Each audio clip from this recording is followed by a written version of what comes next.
Hey, so once you've set up your first few styles, you can start working with your manufacturer immediately. Set up a project and share your style tracker. To learn how to do this, watch my style tracker video. In this video, I'll be covering your styles in more detail, essentially your tech packs.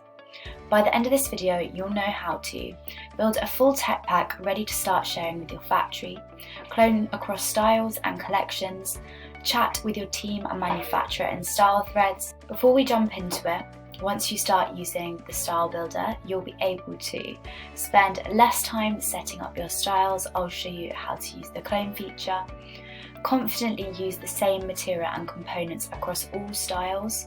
I'll show you how to work with libraries for this, and spend less time worrying about version history. Our style tech packs are automatically saved with each change you make during sampling.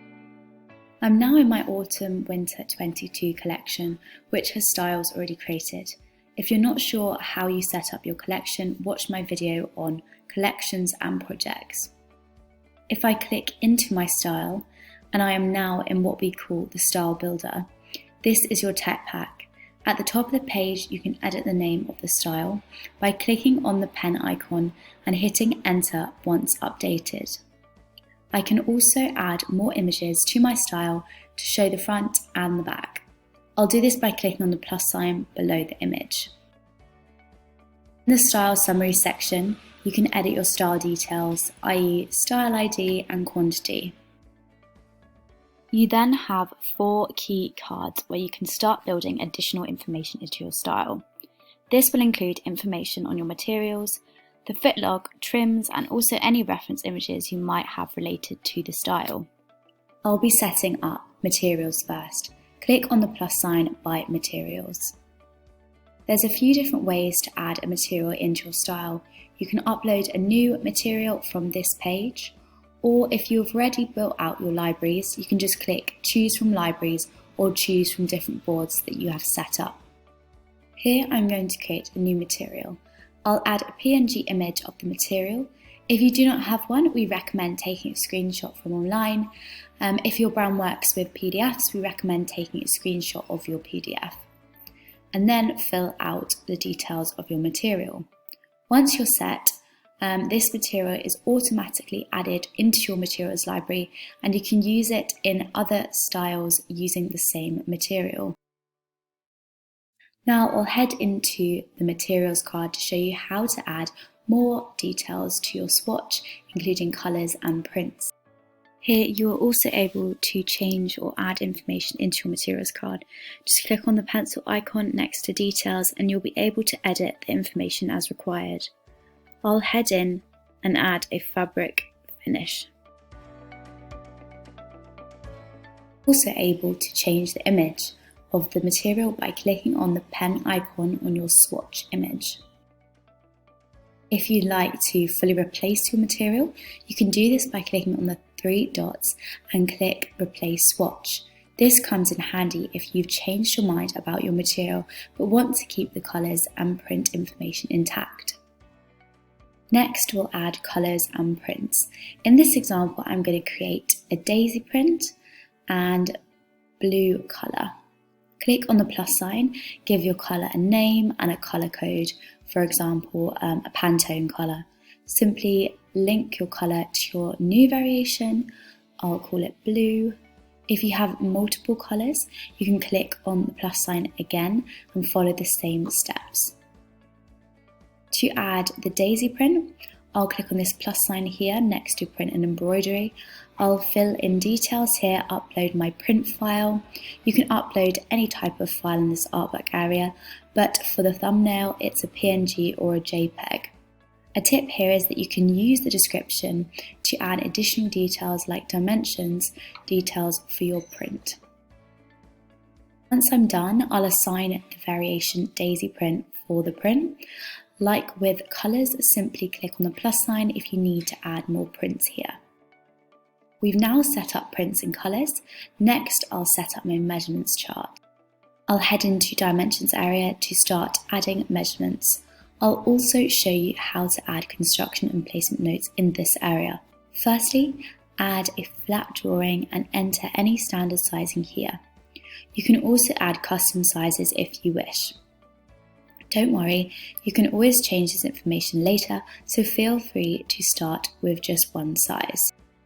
The dimensions are now all set, and they are set as standard as the centimetres, but you can change this default to inches if you need. Great, I've now set up the dimensions area.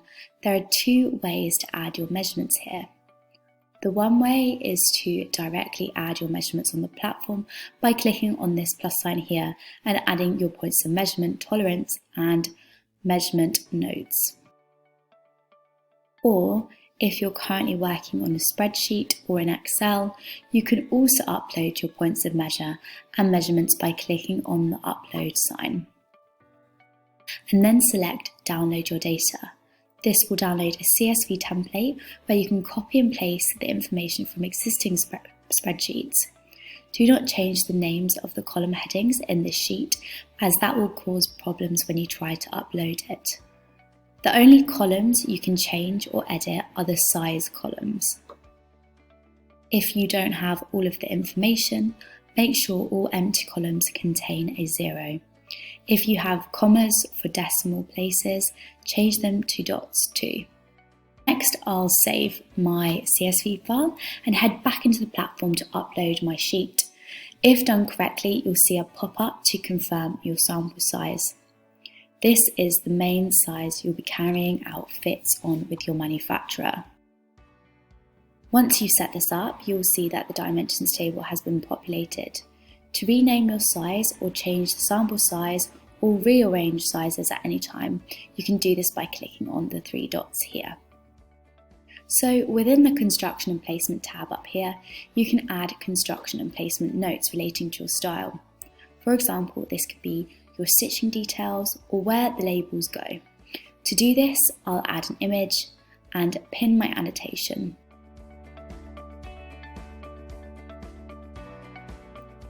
Next, I'll head into components. If you use trims on a regular basis like zips or laces, you can set these up in your components library with all of the information. Next, you can set them up just from scratch like you do with materials. In this example, I'll add a component from my components library. You can head back into the components card you've now set up and add details on colours. Finally, use the other card to add additional reference images for shapes as an example, anything you'd like to highlight to the factory but won't be ordering samples in. Back into the style area, there's a few additional things that you can do on this page. Up here, you can use style threads, open the live page view, share your style internally and externally, download the tech pack, and lastly, if you click on the 3 dots, you'll be able to clone, move, or archive your style too. The live page view is a good way to double check you have set up your tech pack properly. You can actually open it in a new tab if you wish, and this is exactly what your manufacturer will see when they come to print out your tech pack. To download the tech pack, click on the download icon. Another great feature once you've set up a basic template is cloning. You can clone in a few different ways. One is directly from the style here. Another is to clone your style from within your collection or project. Simply click on the 3 dots next to wherever you see your style. When I click clone anywhere on the platform, I can choose the collection and project I want to clone this to. I can see the style I've just cloned here. I can then head into the style and edit whatever I like. You can change as many aspects as you want in the style, assign it to a new material, colours and prints. Once you've set up your styles, you can put them into a project to start working with your manufacturer. To do this, I'll head back into the collection area and add a project. I can then drag and drop my styles, or simply hit the arrow icon to add multiple styles into a project in one go.